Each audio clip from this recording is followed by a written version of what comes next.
You're listening to Nutrition Matters Podcast with Paige Smathers, registered dietitian nutritionist. Hey everyone, it's Paige, your favorite nutrition podcaster and dietitian. Nutrition Matters Podcast explores what really matters in nutrition and health with a sensitive and realistic approach. This podcast relies on the support of listeners like you and needs donations to keep this project running. To help support the podcast, please consider making a donation at pagesmothersrd.com/podcast.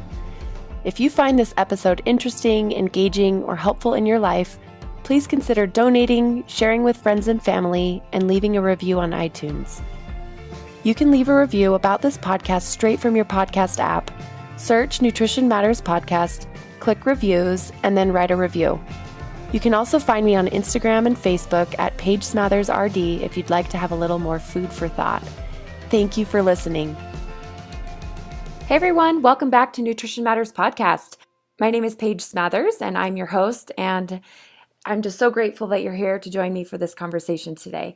Today I sat down with Catherine Zavodny, who's a registered dietitian in Salt Lake City, just like me. She's actually been on the podcast before where we talked about how to approach your health and your nutrition with an approach that's radically respectful. So you might remember her from that episode. That was a lot of fun, and I really, really enjoyed recording that, and also I've enjoyed the responses I've gotten from that. So in today's episode, where we explore normal eating, Catherine and I sit down and talk about Ellen Satter's definition of normal eating.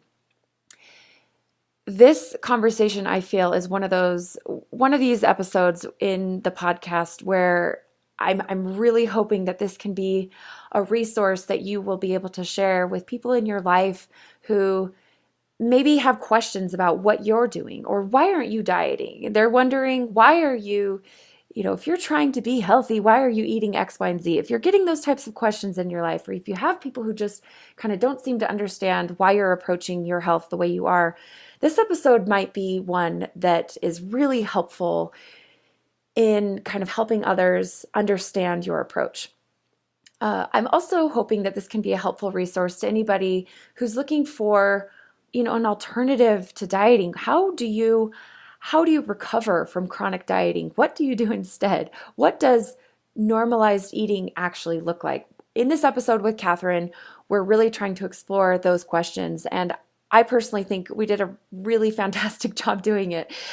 Catherine, thanks to Catherine. She's so awesome and she's so passionate about this, and that really comes through in our conversation.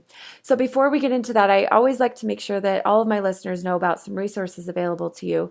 The first is the online Facebook group, Nutrition Matters Podcast community, that you're welcome to join just to be a part of the conversation. If you'd like to take things a little bit further with healing your relationship with food and your body, you're welcome to check out my distance coaching options to see if that might be a good fit for you, and apply at pagesmothersrd.com/individuals. Also, you're welcome to check out the 10-week online course that I offer that is all about helping you take that kind of giant leap and break it down into smaller stepping stones from chronic dieting into finding your own happy, healthy relationship with food. So we talk about that in the course, and you can access more information about that at pagesmothersrd.com/course. And then the last thing I wanted to make sure you knew about is I have a really fun plan in the works where I will be putting on a workshop in the spring with my friend Noah Rashetta, who's been on the podcast before as well, where we talked about mindfulness. And we are putting on a mindful eating workshop, an all-day workshop in Salt Lake City, Utah in the spring. So check out my website to get more details about that. Also follow me on Facebook and Instagram, where I'll be announcing more about that, more details about it. So go to pagesmothersrd.com/workshop or follow me on social media to make sure that you stay in the loop about when that will be, and more details about it at pagesmothersrd. All right, everyone. I'm so excited to share this episode with you with Catherine, and let's get on into it. Well, Catherine, welcome to Nutrition Matters Podcast. Thank you so much for having me. You're welcome, and thanks for being here. And our last episode we did was episode 71, A Radically Respectful Approach to Nutrition and Health.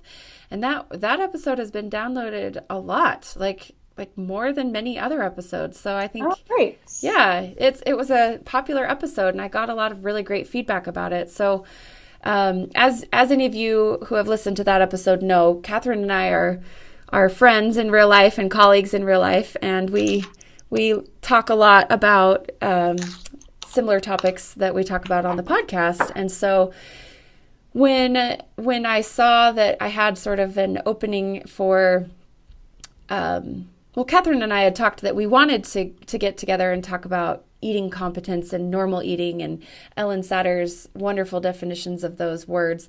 I thought it might be really good to publish this right before Thanksgiving, right as we enter into that kind of chaotic time of year for so many reasons. One of them being we get really chaotic. Many people get really chaotic about food. And so I thought it might be a nice way to sort of set the tone for the holiday season to discuss normal eating with you, Catherine. So thanks for being here, and thanks for being willing to chat with me about this really important topic. Great. My pleasure.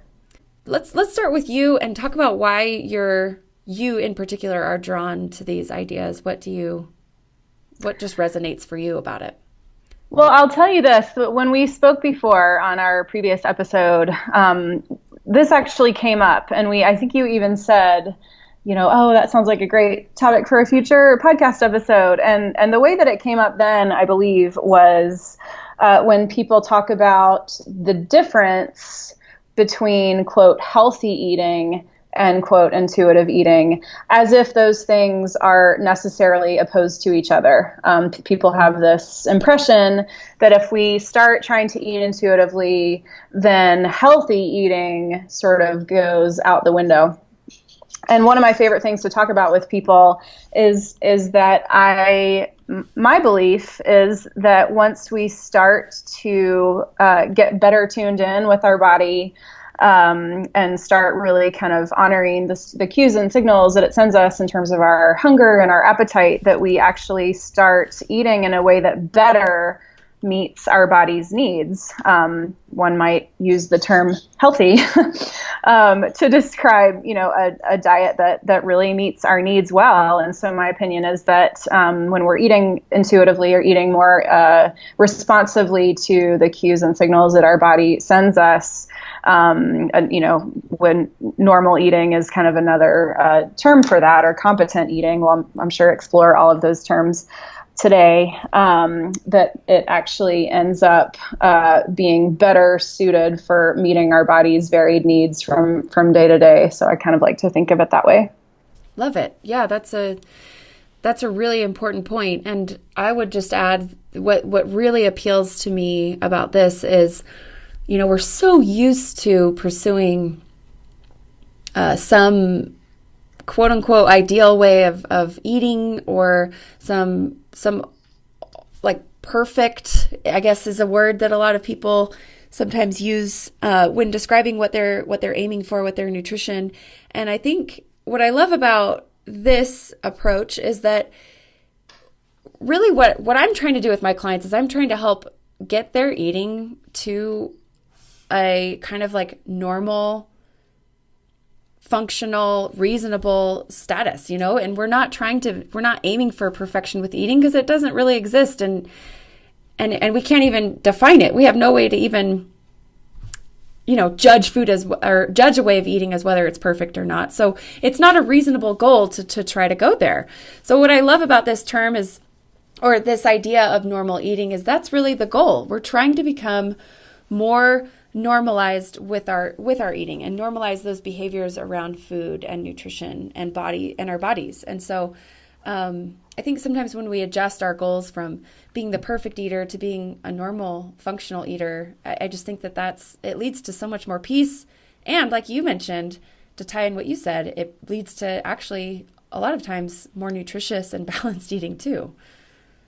Right. And I remember seeing recently something coming up about that there is new research, and I can't quote the details of it for you off the top of my head, but that there's actually, like if we look at the enjoyment component, like if we're actually enjoying our food, our body better metabolizes it, which is to say that choosing foods that we actually enjoy eating in and of itself is more nutritious than eating foods that we think we're supposed to eat because they're healthy if we don't enjoy them or find them as satisfying.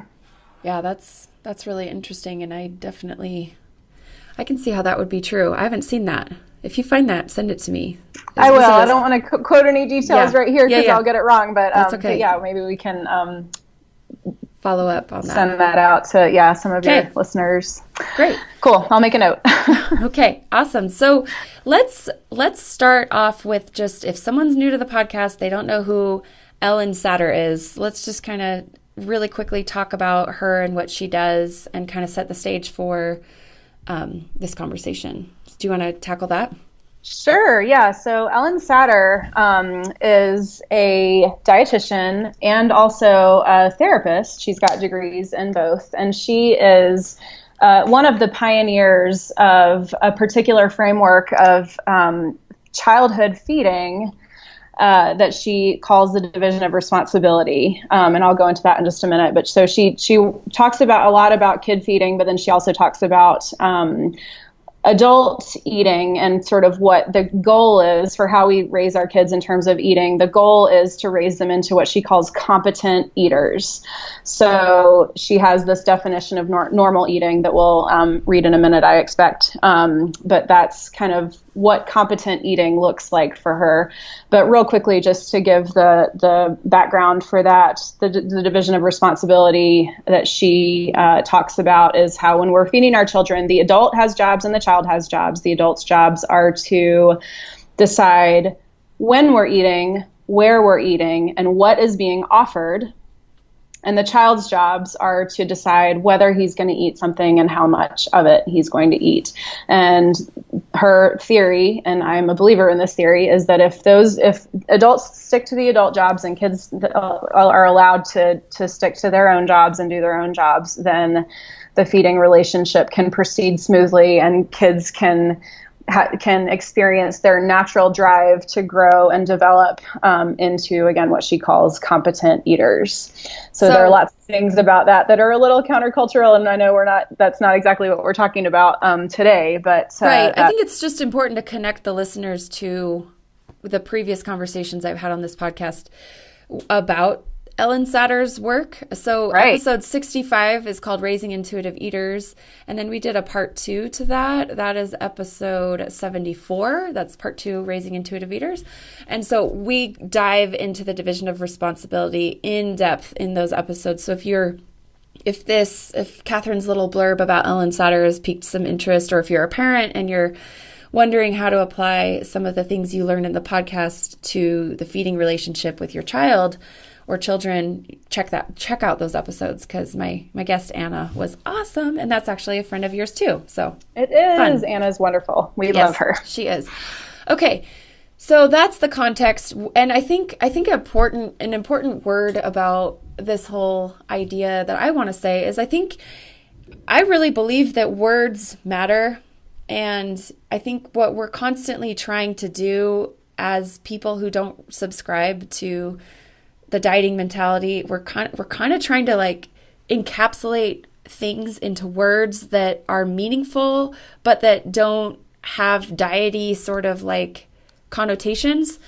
And I think when you hear Ellen Satter's definition of normal eating, or Ellen Satter's conversations about, eating competence, and you hear these words throughout this episode, I think it's just important to know this isn't a completely brand new idea.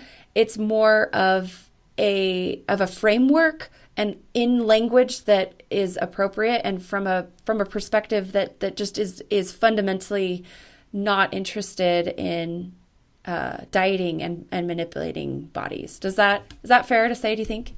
Yeah, I think so, for sure. Okay. So let's get going.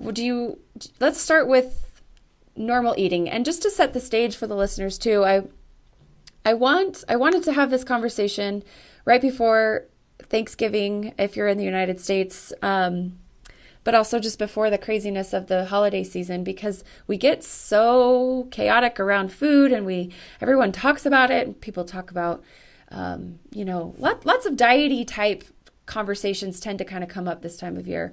And so I think I wanted to just provide a little bit of a resource to kind of approach this time of year with a healthy and happy frame of mind.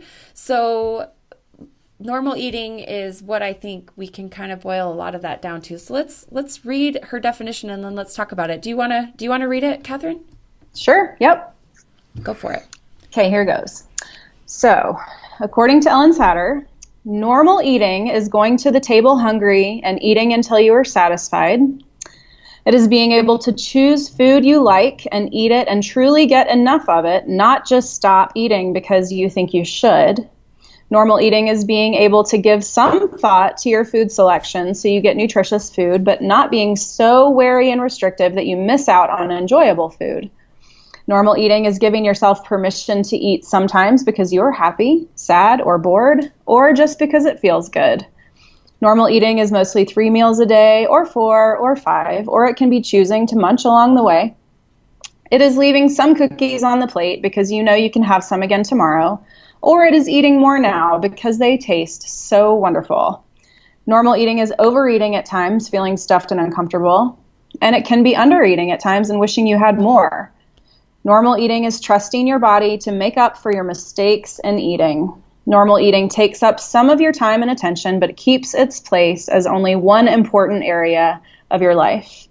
In short, normal eating is flexible. It varies in response to your hunger, your schedule, your proximity to food, and your feelings. Okay, so as you read that, I was trying to kind of harness my inner Nutrition Matters podcast listener. not that everybody's the same at all, but I always like to try to anticipate what someone's reactions might be or questions might be. So yeah. I think a lot of that just sounds so great and is just so like comforting and flexible and free. But I could imagine that some people could get a little bit concerned about the idea where she says, normal eating is feeling overeating at times, feeling stuffed and uncomfortable. I could see people kind of bristling against that. Like, what do you mean? What do you mean it's normal to feel stuffed? And what do you mean that it's, I think another one that kind of potentially could throw someone off is eating more cookies now because they taste so wonderful. That's the other part. Yes, so that part always throws people. Yeah. So how do you like to engage in those questions and conversations about that definition? Yeah. I mean, I love reading this with clients and then just seeing what their reactions are. And they usually have some pretty strong reactions. And the things that you mentioned are some of those things that really tend to kind of make people go a little wide-eyed. But, I think it's important to distinguish between this kind of concept as a description of what is normal. And it's obviously that's it's the term that we're defining, but it's not, I like to distinguish that from this concept of like, this is a description of how we should strive to eat. We should strive to sometimes overeat and feel uncomfortable, or we should strive to, and that doesn't even really make sense. It's not a checklist, right? Right. And a lot of people listening might be in the habit of like, okay, I am a go-getter. I'm a driven, motivated, hardworking person. And this is a list of things I need to do. Right. So when you think of it that way, yeah. It doesn't make sense. Like, it doesn't make sense that these are things that we would make a point to try and do. It's a description of someone with this sort of relationship with food, of how that person eats. Like, it varies from day to day. And I love how she sums it up in the end, that normal eating, it varies in response to your hunger, your schedule, your proximity to food, and your feelings. And a lot of times what I'll do to kind of help people get their brain around that is to have them think of a person that they know, and most of us know someone who food is just kind of not a huge deal. Like, they don't seem to think about it a whole lot. They just sort of eat in a way that just kind of fits their lifestyle, and it's just kind of natural. And I mean, I'm use the word intuitive. We're using that word a lot, but it's just, they don't seem to put a lot of thought into it. There's probably not a whole lot of talk about, negative body image or, worry about how they're going to decide what they're going to eat or, feeling bad about what they eat. Like, that's just kind of not a thing for them. Like, they eat in a way that works for their life, and then they just kind of move on with the rest of their life. And probably all these things are true for someone like that. Sometimes if you sit down to a really delicious meal, and you eat, you can continue to eat past the point of feeling like physically full because it's just so delicious. And then you have that experience of feeling a little uncomfortably full, like most people have had that. And then sometimes the opposite is true, and you don't have enough to eat, and it's, you're out of food, but you're still hungry and you kind of wish there was something more. Or maybe you eat a meal that just doesn't quite taste right, but it's all that you have. And so you eat it because you need to eat because you're hungry, but you just don't feel that satisfaction. Or, all the things, the cookie thing, like if the cookies are so good, you might have one or two more because they're so good. And, even though you're not really technically hungry for them. And all these things are true for people who have this sort of relationship with food, but it's not something that they just kind of fret and worry about because that's just kind of their normal behavior. And it kind of all settles out in the end. It's not, really unbalanced in one direction or another because it all just varies, again, in response to your hunger, your schedule, your proximity to food, and your feelings. And the other part of it that I really love is the trusting your body to make up for your mistakes in eating. Like all of those things, could be looked at as kind of less than ideal or perfect eating or, not something that we should strive for, but all that stuff happens. We live, it's real life and we're human beings and it's not a perfect world that we live in. And we just kind of do the best we can from day to day. But that our bodies take care of that variation in our circumstances and in our eating behaviors and all that. And our bodies just kind of know what to do with that variation. And a cornerstone of this definition for me is just trusting that our bodies can handle it. Yeah. I think that that's a really good, really important point that you made towards the beginning of what you were just talking about, where you said, this is not a checklist. This is not like something to necessarily, check off the boxes and say, yep, I'm doing all these things, so therefore I'm a normal eater. But to me, no matter how, to use some words, mindful or aware of fullness and hunger cues and life happens, sometimes you overshoot it and sometimes you undershoot it. And I think if we're all being honest, we've been in these different situations probably very recently, and the point of what she's trying to say is that's okay and that's normal. I know for me in my history with eating, I did have a time of my life where I was going overboard and feeling way, way stuffed and full more often than what made my body feel good. And I still do that occasionally, but it's definitely not as often, and that's more functional for me. And I think it's an important point as you enter into the holidays where, you're about to sit down to a feast with your family, and you probably will leave the table feeling pretty darn full, after Thanksgiving. Like that's okay, And so I think that I hope that people don't hear that we're saying, don't ever think pay attention to fullness or, don't whatever, just override it whenever you want. And it's no big deal. I think it's just kind of like giving yourself some permission that that's going to happen occasionally. And you don't need to just completely berate yourself when you sit down for Christmas dinner or Hanukkah dinner or whatever. It's going to happen, and that's okay. Yep. And it'll also happen on the other end of the spectrum.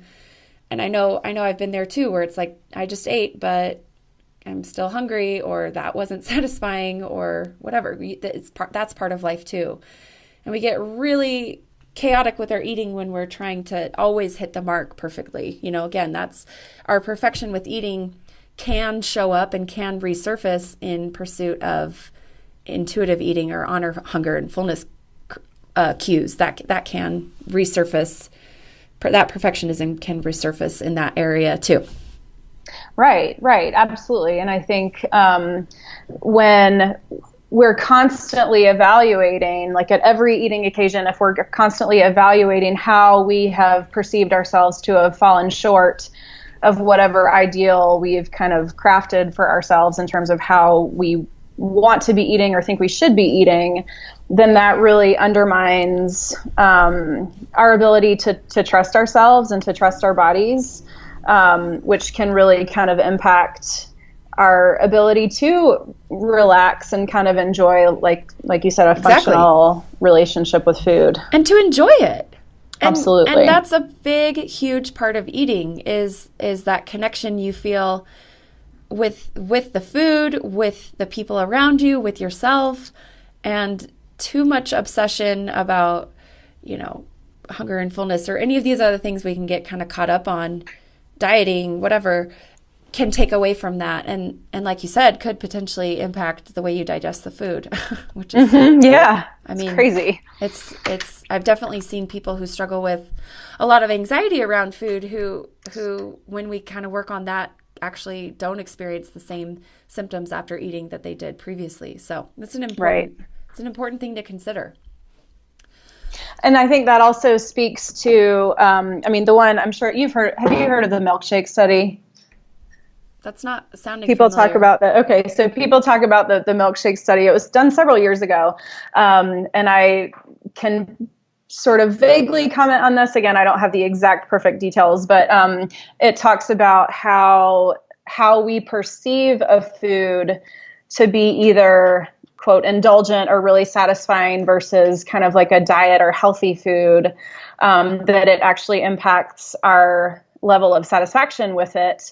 So they took this one single kind of normal milkshake recipe, and they split it into two different batches. And they said that this one batch was this super indulgent, delicious, sinful, or whatever terms, they used, milkshake that had some, really large number of calories per serving. And then they told participants that a different set of participants, that the other batch was this like guilt-free kind of diet milkshake with some smaller number of calories per serving when the actual number of calories per serving was in between the two. And the people who ate the milkshake, same portion of the same milkshake, when people ate the one that they believed to be a diet milkshake, quote, like a healthy milkshake or a guilt-free milkshake, whatever, they wanted more. Like they wanted to eat more of it. They reported being less satisfied by it, by whatever rubric the researchers were using, versus the ones who were partaking in the, quote, indulgent milkshake that was not a diet food, that had, larger numbers of calories reported per serving. Those folks were much more satisfied having eaten the same exact portion of the same exact food. I can totally see that being true anecdotally. Like I can't. Right. I mean, if you're eating black bean brownies and expecting to be like, yeah, that was so good, you might find yourself, eating the whole pan because you're just like, where's my brownie, Right. Versus if you just eat a delicious brownie and really enjoy the experience of it. Right. It's so easy to just be like, yeah, that was good. And I'm moving on with my day, Right. That's really fascinating. Okay, I'm going to try to look that study up and post that because I think that might be interesting for people to see. Thanks for mentioning that. I hadn't heard of that study. Yep. Okay, so what other things come up for clients when you read that definition with them? What other reactions do you get, or what other things do you want to discuss about it? Oh, well, here's a really good one. Normal eating is giving yourself permission to eat sometimes because you're happy, sad, or bored, or just because it feels good. What are you saying? I can be an emotional eater? The landmine of emotional eating. Yeah, I mean, I've always kind of thought this was so curious how people get so worked up about this idea of emotional eating, like it's this terrible thing that we're supposed to avoid at all costs, or if I'm an emotional eater, then I really have a problem that I need to fix about myself.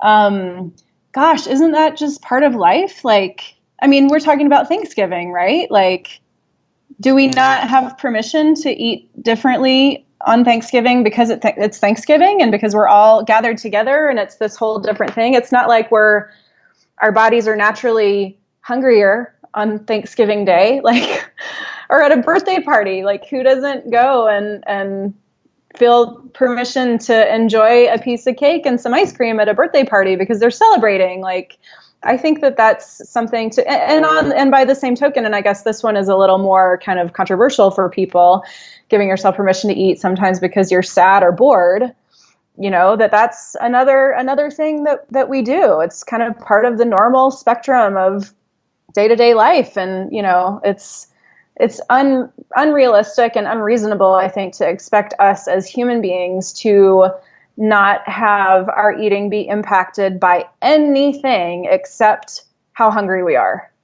And if you are less hungry and decide to eat more or decide to eat something just because it's, makes you feel, excited to eat it, that's somehow wrong or something to avoid or something to feel guilty about if it does happen. Yeah, so I can see this being really confusing and hard for people because, there are, in my opinion, you might disagree with me, it's okay if you do, but in my opinion, there are people who really take that too far and where that doesn't feel good for them and where that doesn't, where any feeling you have, you eat because it's easier to feel like too full, or it's easier to numb out with food than it is to deal with the way that I'm feeling. And, I want to validate anybody who's feeling like, but I don't really want to eat all the time for emotional reasons. I do want to work on trying to honor my bodily cues most of the time. And I just want to differentiate. First of all, validate if you're feeling that way. And then second of all, I want to differentiate. For me, I think that this isn't saying, do that all day, every day. But it's also like with nutrition, we don't want to do anything all day, every day. Like we don't want to eat carrots all day, every day. And we don't want to eat brownies all day, every day. And it's not because carrots are good and brownies are bad. It's because nothing all day, every day is great for us. So I want to acknowledge and validate anyone who's feeling like I'm so confused because I feel like this is a problem for me and it is something maybe you've worked to kind of do less of that in your life and maybe you feel like that's been a good move for you. And so what would you say to someone who might be feeling that way? I mean, I think that a critical point in this conversation is just that any of this can get out of balance. And if we all have ways, we all have stuff that we're dealing with. And, sometimes those feelings mood disturbances can really actually impact our quality of life. And we all, whatever degree of stuff, hard stuff that we have that we're dealing with, we all have our ways that we cope with those things, whatever those are, whether it's, deciding that you need to, spend an afternoon, binge watching Netflix or, if eating is part of that for you, we all have those things. And I think whatever those coping mechanisms are, they can kind of spiral to a place where they get really out of balance and that becomes a maladaptive coping mechanism. Again, whatever it is for you, whether it's drugs or, some sort of addiction or eating or, it could be anything. Too much TV or staying on your phone all day long. Yeah, it can absolutely be anything. And if that really gets to the point where it's tipping the balance of the rest of your life being functional, I think that that's kind of for each individual person to kind of identify. But a big part of this statement, I think, in this definition is that awareness that sometimes these things are going to happen. Sometimes I'm going to decide to eat because I just had a rough day and I just think a piece of cheesecake would, be a bright spot in my rough day. Or, when it gets to the point where, if you have that awareness and you can own that and give yourself permission to do that sometimes, that can be really important and that's fine. To, own that you had a rough day and own that you're, making a grown-up decision about how you want to cope with that right now. But then also being aware and being honest with yourself about when whatever coping mechanism you're using to kind of get through your rough patches starts to maybe get out of balance, and how you're going to explore that and address that and try to bring things back into balance. Yeah, that's great. And I think it's just important to say the goal isn't to eradicate all emotional eating, because that's just not realistic, and that is like going to give you so many reasons to be mad at yourself and feel guilty and experience all the cyclical issues around food that we're trying to get rid of. So for me, I want to validate, and I'm so sensitive to my listeners, because people will write in and complain and be like, I can't believe you said that. So I've had enough of that I try to just kind of anticipate that and talk it through, because I feel like, I'm hoping that someone who heard your kind of explanation, how you talked that through, I could imagine that would be very comforting, and kind of say, okay, so there's a balance here. It's not no emotional eating, but it's also not every single time you're feeling a feeling you go and eat food, right? There's a balance, and just to know that occasionally you will recognize, gosh, I'm having a hard day, or I'm feeling really sad right now, and I know that this food isn't necessarily solving my problem, but it is a bright spot, and it is something I'm going to choose to do right now. And that's perfectly normal in the context of a very functional and healthy relationship with food. So that's the point. But thanks for letting me dive into that. And then coming back to that point that like our body can handle that. And I think implicit in this definition, I don't think she uses the word balance in here anywhere, but I think the concept of balance is implicit in this description of that sort of eating pattern, is that, sometimes you eat another cookie, sometimes you leave it on the plate because you know you can have another one tomorrow. Sometimes it's eating more than you need to be full, and sometimes it's not, eating less and still, not feeling quite satisfied. Like there's this ebb and flow and this balance there. But yeah, I mean, I think it's certainly worth mentioning that we also have to be aware of when things get out of balance in any one of those directions, and being, aware and mindful about how we choose to address that. Right. And I like to think of normal eating as like a spectrum where there is some flexibility and some ebb and flow, to use your word. And we're kind of trying to stay maybe mindful and aware of being in that spectrum, rather than bouncing in between huge, dieting, restriction / binging, pendulum swing, right? So it's like, it's still, you're going to feel when you're normal, when your eating is normalized, and when you're feeling really like you're in this great space with your eating, it is, what that looks like is not perfectly honoring hunger and fullness night and day 100% of the time, right? So it's still going to be this kind of gentle flow of like overshooting, undershooting, eating for emotional reasons, maybe ignoring, whatever. Just it's imperfect, but then also, like you said, implicit in this whole entire approach is trusting that your body knows what to do with that. And I think that's really, really key. And how do you build that trust? I mean, I know I talk about that a lot on the podcast, and that's a huge topic, but how does one move towards that direction, do you think? Because that can be hard. Yeah, it is. And I think a good starting point, at least, in the context of this discussion, and I really kind of a lot of times will use this definition as a springboard with clients to kind of figure that out, because I never like to kind of prescribe or direct exactly where I'm going to go with the client. I try to let the client sort of direct that with our discussion, and sort of I look for things to kind of grab onto and say, well, let's explore that a little bit more. And I think a good way to do that is to read this definition, see what they respond to, and see what really kind of like catches their attention. And then doing the same thing with kind of what's going on in their day-to-day life. Like what does their day-to-day life in terms of food and eating choices look like? What's really bugging them about it? And what's kind of underneath that? Like a really common one is I've got, I'll have a lot of people who end up kind of overeating towards the end of the day after having spent an entire day trying to, quote, be good, or, really keep their eating reined in, which, they're really kind of being restrictive with themselves. And then they get to the end of the day and they're tired and they just don't have it left in them to keep kind of trying to beat down their hunger. And they end up kind of eating more than they feel comfortable with towards the end of the day.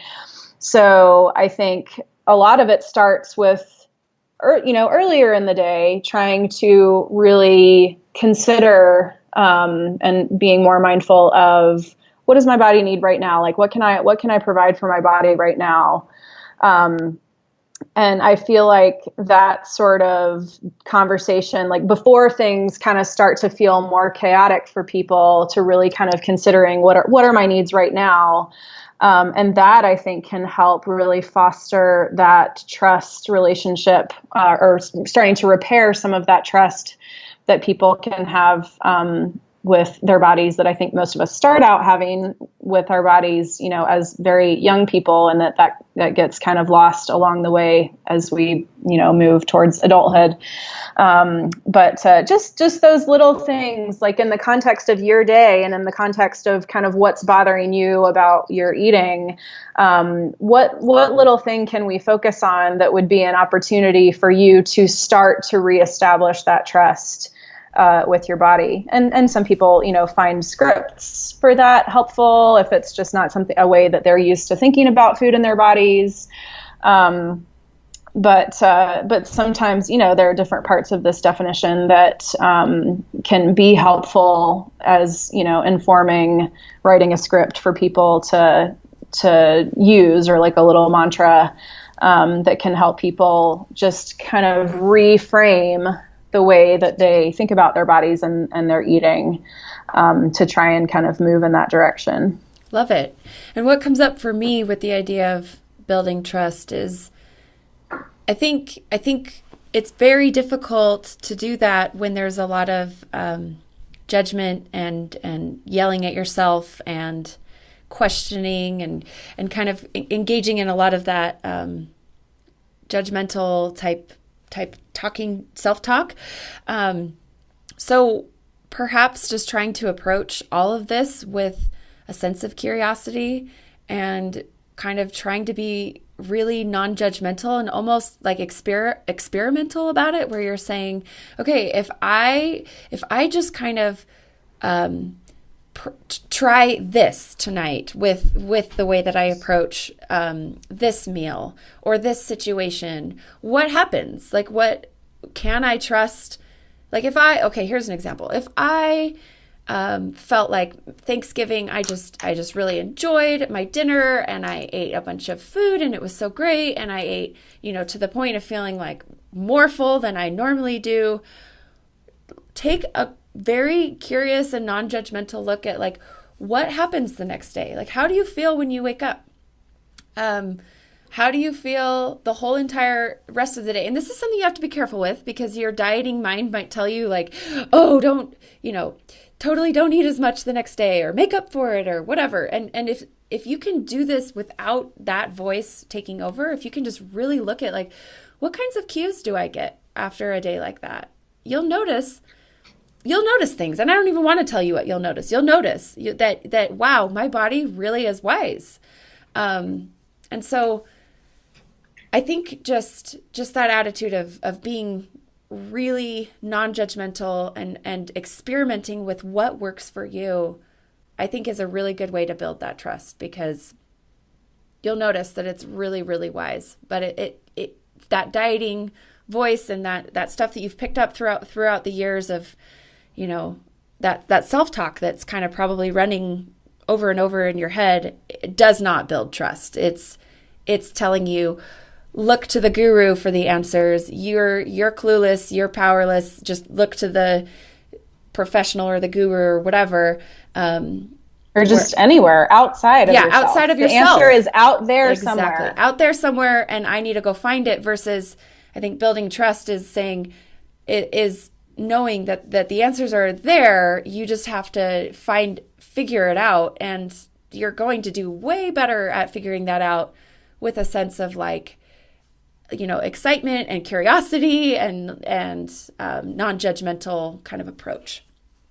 Well, and it's such a scary thing for people to think of it that way. I mean, it feels very dangerous to think wait, what do you mean? I can actually just like listen to my body? Like, no way. And whenever I'm having these conversations with people, the response is, oh yeah, sure. If I ate intuitively, or if I tried to eat that way, I just eat French fries all the time, or I just eat, somebody actually said to me recently, so you're saying that you approve of like 100% like wine and cheese diet? What somebody came up with the other day. Okay. But that's, I guess, what he thinks that he would just eat all the time. And I say, well, it's interesting. Like, it may kind of feel that way, like that kind of out of control. Like I'm only going to eat the things that I thought of as like bad or forbidden for a little while. Like maybe I'll eat more of those than I'm comfortable with for a little while. But ultimately, eventually you're going to start wanting to eat something else. Like you're going to start, like your body actually will crave that variety. But the message is so strong and coming at us from so many different directions that that's the whole that we need to, the answer is out there somewhere, and we're all just kind of wringing our hands trying to figure out what that therein lies is. the problem, right? Like, So your friend who said I would just eat wine and cheese all day or whatever. Yeah. I think the big missing link in a lot of people's experience with food is they say, oh, I make these rules about food because I'm told I should. And then next thing you know, I am so chaotic with the way that I approach these foods. And so then the natural reaction is to say, I need more rules because those rules didn't work. So I need more rules. And so the idea of someone saying, no, just stop rules in the beginning is a very foreign concept and definitely can really freak people out. And so, but that is the reason that you're feeling chaotic about food, right? It's not the answer. It's the culprit. Well, because the body doesn't stop trying to communicate with you. Like the body doesn't stop trying to send those signals and trying, all of these ways to communicate its needs to you, where, when you're trying to apply all these other external kind of rules and restrictions to yourself, and it's not hitting the mark and it's not satisfying and it's not meeting your needs, and your body, will start out by just kind of giving you a fleeting thought about what you really feel like eating today, or what you're really craving today, or that, how much you need, like if you need to eat a little more today than you did yesterday for whatever reason, whatever's going on with you metabolically. And the more you try to suppress those signals, your body really ramps up kind of the signal mechanisms that it sends you with your hormones and your neurotransmitters and all of the kind of physiology that conspires to drive you towards the food that you're craving. And we see that all the time, like because people they keep upping the ante in terms like what you're talking about, like more rules and more rules and more rules. But your body doesn't give up. Like your body continues to try and be heard. And that message gets stronger and stronger the more it feels like it's being deprived, or the more that it perceives it's being deprived.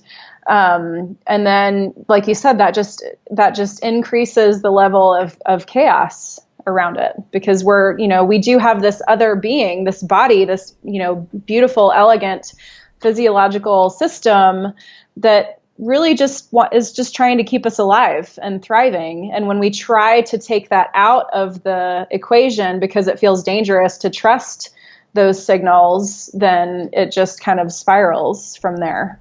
Exactly. Love it. That's a really important point. So I love this. In short, normal eating is flexible. It varies in response to your hunger, your schedule, your proximity to food, and your feelings.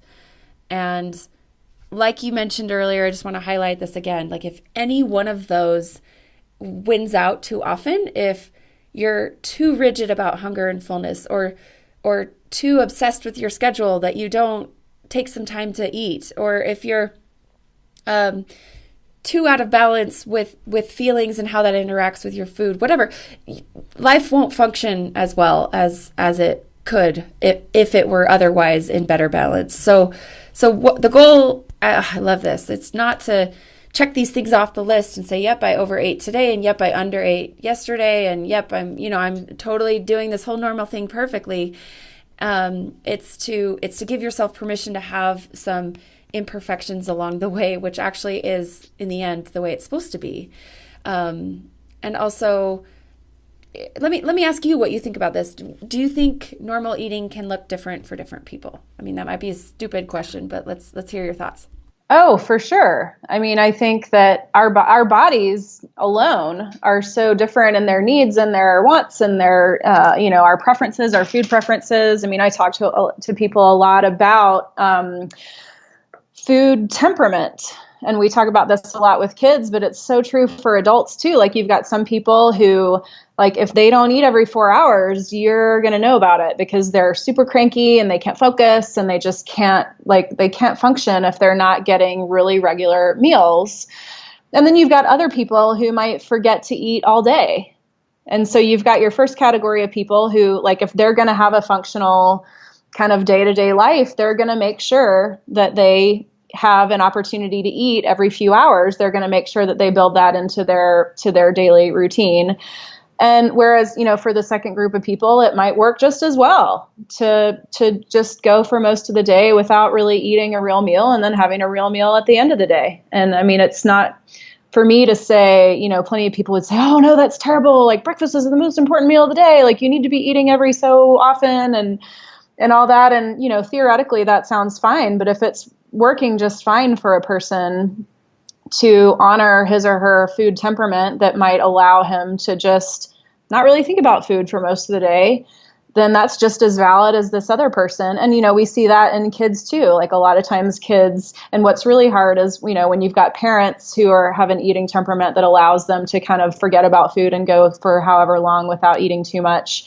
When they have kids that get really cranky if they don't eat every 3 hours, like, it can be really hard to kind of accept that and make peace with, like, okay, like, it's really kind of my responsibility to make sure that my child has an eating opportunity every few hours, because it really impacts his or her functionality or mood or ability to not have a complete meltdown when I'm providing those meals. So yeah, I mean, the eating temperament alone is the source of a great deal of variation in this normal eating pattern. Not to mention, whether you've got some really high-powered career that's really important to you, or whatever it is. I mean, this allows people to kind of be who they are and have their priorities and have their. I mean, we've got all kinds of different kind of emotional makeups. We've got some people who are, really tend to live more emotionally, and some people who are super analytical about things. And that's going to impact how this looks for people. I mean, yeah, I think normal eating patterns, quote, normal eating patterns are going to be as varied as, each individual person is. And so that's an important point when you're so used to dieting, where you're used to kind of comparing yourself to someone else as far as like how you measure up. And that is just not a helpful way to approach normal eating, and again, it keeps boiling down to trust. You're trusting that you're doing what's right for you and they're doing what's right for them. And you're allowing yourself to perhaps have your eating look different than someone else's, and give that permission and space to yourself, but also to other people, because we tend to be super judgy, not only to ourselves, but in other people about how they eat. And it's really, it doesn't work great to be so judgmental, whether it's to yourself or to others. Right. So I want to get to eating competence. I know we don't have a ton more time, but let's try to talk about that for a bit. Does that sound good? Yeah. Okay. So how do you see eating competence as it relates to normal eating? Is this sort of like a paradigm for how to approach normal eating, how to become a normal eater? How do these two concepts intersect with each other in your opinion? So when I think about eating competence, I usually am thinking about it in terms of how we are treating the feeding relationship with our kids and kind of what the ultimate goal is of that way of feeding children, kind of what we want them to grow into. So like when you think about your kids growing up in their food environment, like what do you want for them when they, become adults and go out into the world? And eating competence is kind of my term for what I hope for my kids and what I hope for, my pediatric clients, like when we're kind of moving along that developmental pathway. Eating competence is kind of the ultimate goal for... But you can be a competent eater as an adult too. I mean, oh, absolutely. Yeah. I mean, that's the whole point. Like, that's what we want them. Like when they grow into adulthood, young adulthood and beyond, eating competence is kind of my goal for them, and everything about how I feed my kids and how I encourage, my families to create the eating structure and the eating environment in their homes. Adult eating competence is kind of the end game. Whereas, and again, this is a language game, right? So there's people who are new to this world. They're like, okay, wait, intuitive eating, right, eating competence, normal eating, like all these terms. I really think, in my opinion, I mean, this is an actually like evidence-based, like this is a standardized measure. You're able to measure eating competence. So that's something that's important to say. This is something that's been validated by the research. And I want to actually talk about that because I think that this really helps to circle things back to like why this matters and why this is a really, really important concept, even though it's so countercultural and it takes so much effort to wrap your brain around it. It's scientifically validated that this actually is a way better approach. So where was I going with that?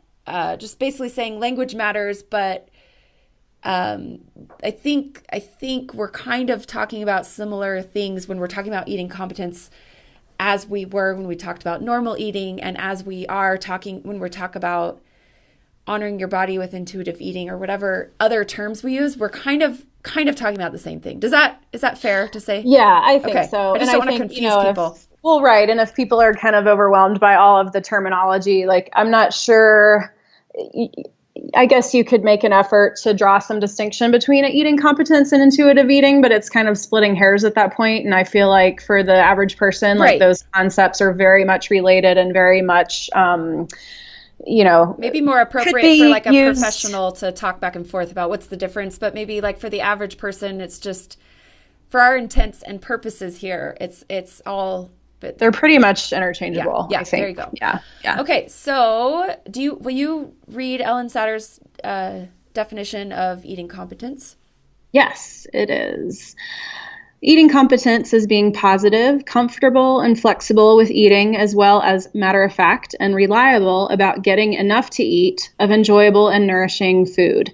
Eating competence creates harmony between our wants and our shoulds with eating. It encourages us to eat as much as we want of food we enjoy. In spite of the fact that eating competence says nothing about what and how much to eat, eating competent people eat and are healthier. Eating competence is measured by the validated scale, the ECSI-2. Okay, and so I'll link to this so that people can read this and kind of look up the studies if they want to, and the references. But this is where things kind of really come together for a lot of people, where you can understand that this validated measure of eating competence has actually been shown that people who are okay, here's how she words it. Eating competent people do better than non-eating competent people. And again, there's ways to measure which category a person might fit into. And it's been shown that eating competent people have better diets, have the same or lower BMI, which we can talk about if you want, have better physical self-acceptance, are more active, they sleep better, they have better medical and lab tests, and do better with feeding their children. That all to me is very consistent with what I see anecdotally too. Mm-hmm. So what do you have anything you want to highlight about that list of what eating competent people are like, or what their profile might look like? Well, because this one is a little bit the kind of, you chuckled for a minute about the sort of landmine that is the BMI conversation. Yeah, I mean that's yeah. So what I would say about that is that, I am a member of the size acceptance community, and I really think that our fixation on BMI and body size is detrimental to our overall health, both as a population, a community, and as individuals. But what I will say is that a lot of what I see about eating competence, and it occurred to me that I could describe the relationship between these two, is that eating competence kind of describes just the overall kind of skill set that we have around eating, and normal eating could be described as like describing the behavior. Oh, I love that. That is it. That's how I see it. Yeah, eating competence is a skill set. I like that. Right. So for people who kind of have that skill set, what you tend to see, and this is one way that I would even kind of describe it, is that, if you have this way of eating, and you have this sort of relationship with food and eating and yourself, your body, you don't tend to have a lot of weight cycling. That there's, there is a body weight or a range of body weights that each of us have, barring any sort of other medical kind of conditions or complications that can of course play a role. A body weight or a range of body weights at which, if we're eating competently and feeding ourselves responsively to our body's signals and needs, that our body kind of will settle into a weight where it kind of wants to be. It's called set point theory. You probably have talked about that in other episodes, maybe with your listeners, but that one of the benefits of being eating competent and having that skill set and that pattern of behavior around eating is that you don't tend to have a huge fluctuation in body weight. So huge, major weight cycling like we do when we're on this kind of dieting and not dieting cycle. Because, that's one of the ways that our body has of communicating that, like, yeah, we're good. Our needs are met. We're stable and we're kind of happy here. And of course, over the life cycle, our body weights do change over time, and that's all normal too. But generally speaking, we don't have these huge fluctuations up and down in our body weight if we're, kind of following this pattern and exercising this skill set of eating competence. So that's kind of what I tend to say about the whole body weight part of the equation here. Yeah. Not that it's better or that it will make you lose weight or that it'll make you smaller or it'll help you manipulate your body size. It's kind of, it kind of assumes that the effort to manipulate your body size is kind of removed from this, and our body can kind of decide where it wants to find its natural place. Yeah. Yeah. And when we're dieting and restricting, which tends to lead to binging, our body has a really hard time finding that happy place with its weight. And so I think that that's just an important point for people listening, that, we're not making a judgment necessarily about which size is good or right or wrong or acceptable or not, but just that's an interesting aspect of what her research has shown too. Right. But there's so much more to it than that. That's one thing we highlighted because it's kind of a hot button issue, but better physical self-acceptance, that's a huge deal. We want better body image, practice eating competence, Right. It's so important to be active and to move our bodies in a way that feels good to us. And research has shown that this helps us do that, Right. Sleeping better. Oh my gosh, what could be more important for your health and happiness than sleep health and hygiene? And it all makes sense, right? Like if implicit in this kind of description of this skill set is this trust in our bodies to kind of guide us along this path. And doesn't it make sense that, like, developing that trust and that relationship with yourself and with your body would lead to better self-image and lead you to then we can acknowledge that our bodies like movement, our bodies like to be active and to move, and and, use the mechanics that we have here. And maybe that means like, I'm not going to kill myself trying to run 6 miles every day, but I'm going to find a dance class that I really like, or do some sort of physical activity that actually feels good and is therefore sustainable, because we pursue that sort of activity because we enjoy it, not because we think we have to do it, or because it's more punishing and / burns more calories than this other thing that we might actually enjoy better. Yes. And that all that, it leads to this, this responsiveness to what our bodies are telling us is going to result in all that. And it's going to result in better sleep, because we become motivated by like, what feels good in my body and what is my body like. It's not going to lead you astray. It's going to lead you to a place where you're able to use your agency and make choices that actually do help your body to thrive better. And this last point, I've loved everything you've said. I just want to make sure we highlight that people who are competent eating people do better with feeding their children. And so if you care, if we care about this rising generation, which we all do, like, how could you not, right? It's in your children's best interest for you to work on this. And that makes so much sense to me. Of course, if you're constantly at war with your body, how are you supposed to be able to feed your kids?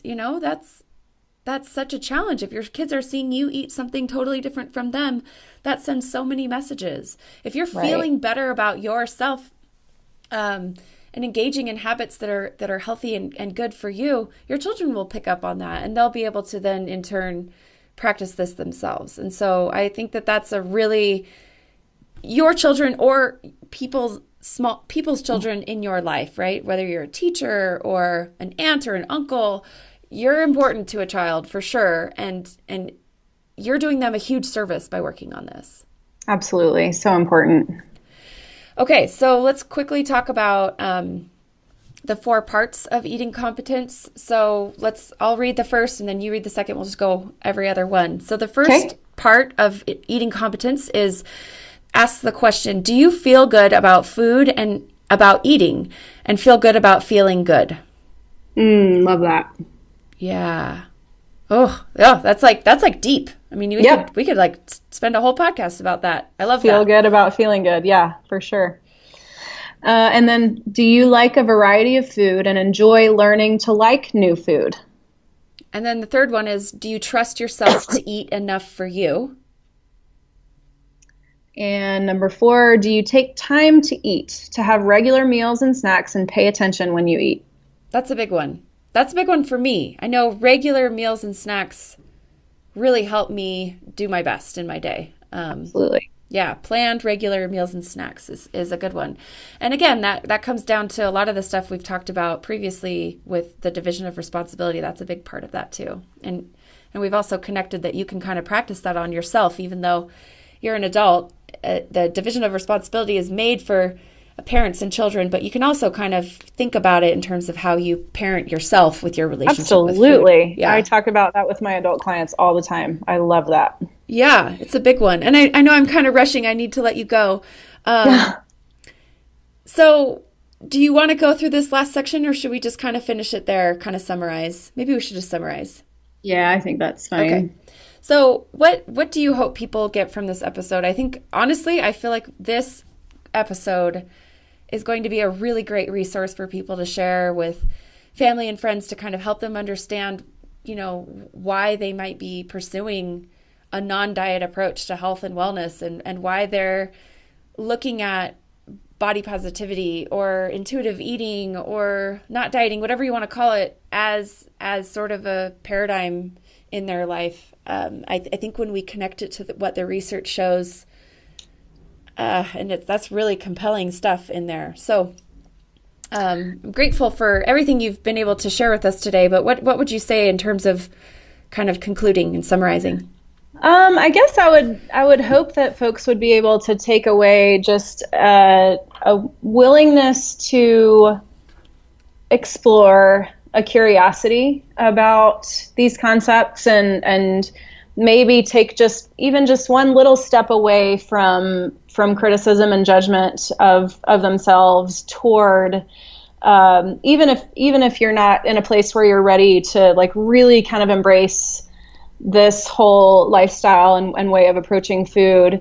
I mean, I'm just thinking about people around their Thanksgiving tables coming up here shortly after we publish this. Even if you're not, completely ready to embrace that whole experience in the way that we're talking about here, if all you do is just kind of consider, like, what would it be like for me? What would it be like for me today to just be here with my family and just enjoy this food and not be worrying about my weight or my body or my health or just all of the things that people tend to really fret about. Folks who have either disordered eating history or currently, or folks who are just really kind of concerned with their bodies or with weight or with self-image, any of that. Like, what would it be like if I could just sit here and be here and just enjoy this experience, be present in this moment with, my family members or people that I care about, and not have that experience be really influenced by my own kind of worry about eating the right way or, trying to keep things under control or just really being overly concerned with that. And also just how, beyond the Thanksgiving table, like what would my life look like? Like how would it be to be able to use the effort and the attention that I afford to worrying about eating and trying to eat the right way based on whatever kind of external system I'm paying attention to right now. If I could take that attention and devote it to the people in my life or the other things that I care about that are fulfilling for me, just what would that be like? And approach that with a curiosity. And again, trying to just take even just a little step away from that judgment and criticism that so many of us have just kind of on a broken record in our heads.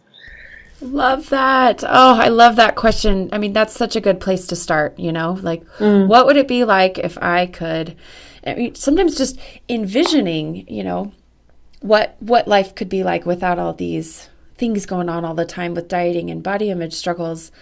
And to just know that it's possible, that's like out there. That's a way it's possible for all of us. And even those of us who it just kind of seems like the most out of left field, crazy, unattainable thing that we could possibly imagine. Like it really can work. It really is possible. Yeah. Yeah. I love that, Catherine. Thank you so much for being here. Let's just close off really quickly with you, making sure the listeners know how to keep in touch with you if they'd like to follow you online or find your website.